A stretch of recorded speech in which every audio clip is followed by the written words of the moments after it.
Hola, ¿cómo están? Les habla Edgar Castro para comentarles que hace 34 años en este mismo día fue muy emocionante. Nos estábamos levantando el día de hoy con muchos nervios porque era el día del eclipse total en Guatemala.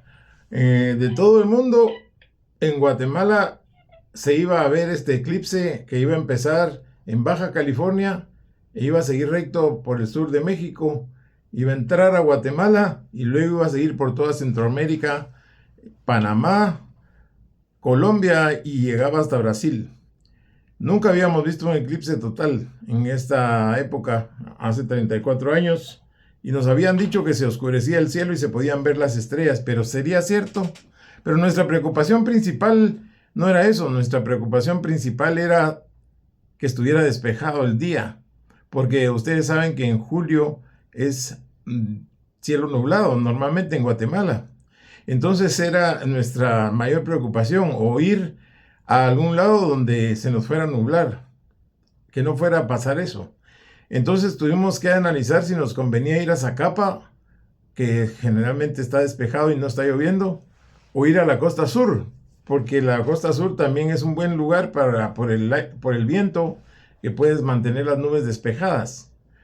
La decisión la tomó en ese entonces el doctor Roberto Monterroso, que era el presidente del Astroclub.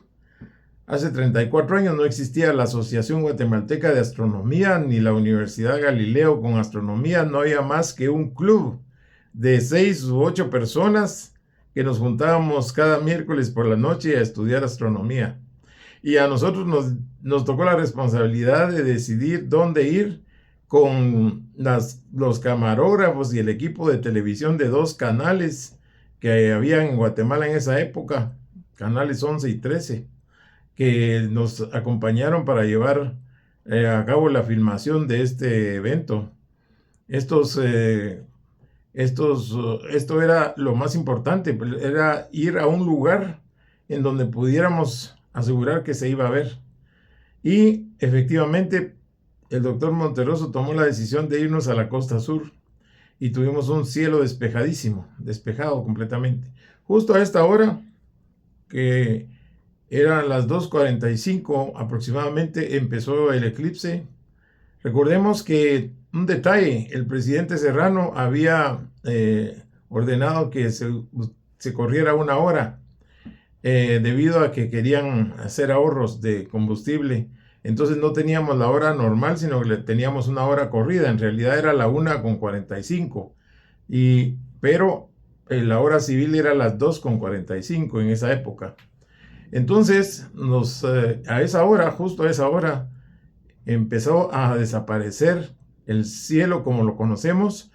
Se empezó a poner oscuro. Nosotros en la playa teníamos termómetros hundidos en la arena para medir la temperatura, y la temperatura bajó aproximadamente 10 grados centígrados, y se sintió un frío bastante fuerte, y de repente se empieza a oscurecer todo el cielo. Y les puedo jurar, por todo el honor que ustedes puedan considerar, que vimos brillar las estrellas y vimos brillar los planetas. El primer planeta que vimos brillar fue Venus, que se miraba esplendoroso. Después localizamos Marte a la derecha de Venus, y un poco más a la derecha logramos localizar Júpiter. Los que conocíamos rápidamente logramos determinar que esos eran planetas.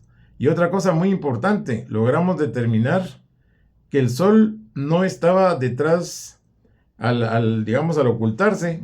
La constelación que estaba detrás del Sol no era Cáncer, como dicen los astrólogos, sino que era Géminis. El Sol estaba en Géminis el 11 de julio. Entonces, eso se debe al movimiento de la precesión de los equinoccios, lo cual pudimos confirmar. Y luego, pues era una locura en la playa, porque estábamos con un montón de camarógrafos queriendo tomar esto, queriendo tomar las llamaradas. Pues no son llamaradas tal vez, pero parecían llamaradas, porque el sol no tiene fuego. Pero se miraba alrededor del sol esa gran fulguración que se observa, se observaba en ese momento con binoculares. Y digo así porque en ese momento que estaba oculto sí se podía ver, era seguro ver, pero no todos lo sabían. Solo algunos que ya habíamos estudiado el tema Agarramos los binoculares y nos pusimos sin filtro. Nos pusimos a verlo y vimos las fulguraciones solares alrededor del disco, que estaba oscuro, durante 6 minutos y 54 segundos. Era algo tan impresionante que mucha gente empezó a llorar. Se le salían las lágrimas, porque era algo espectacular, algo que es difícil de describir con palabras. Uno siente que en ese momento el universo le está hablando literalmente, como que se hubiera alineado uno con el universo mismo, y siente que está en una conexión muy especial y es imposible dejar parar las lágrimas. Es una emoción tan grande que se siente que uno empieza a vibrar en ese momento. La temperatura baja, es un silencio especial y se siente ese impacto. Momentos tan especiales nunca he vuelto a tener, pero recomiendo quien no ha visto un eclipse total de sol que lo busque, porque en Guatemala el próximo va a ser hasta dentro de 107 años, el 13 de junio. Tengo por acá apuntado, entonces, el 13 de junio del año 2132. No tenemos tiempo, entonces vamos a buscarlo el año entrante en España o el año siguiente. Bueno, en Guatemala en el 2028 va a haber un eclipse anular, en el 2029 va a haber un eclipse parcial. No es lo mismo, por supuesto, pero se acerca. Entonces quería yo hacerles partícipe pues de mi emoción, lo que siento el día de hoy, después de haber vivido ese gran espectáculo que fue el eclipse total de sol. Y aquí acompaño con algunas imágenes que estoy seguro les procederán a exhibir a ustedes para que puedan ver cómo era el eclipse que estábamos viendo y cómo fue impresionante ver que incluso las aves regresaron a sus nidos, los bovinos se echaron, y fue un silencio total, un silencio espectacular, como que la naturaleza estaba en un estado especial. No se vuelve a ocurrir me imagino, hasta ver otro eclipse total de sol. Muchas gracias y sigan siempre viendo hacia arriba. La verdad es algo inexplicable con palabras. Gracias.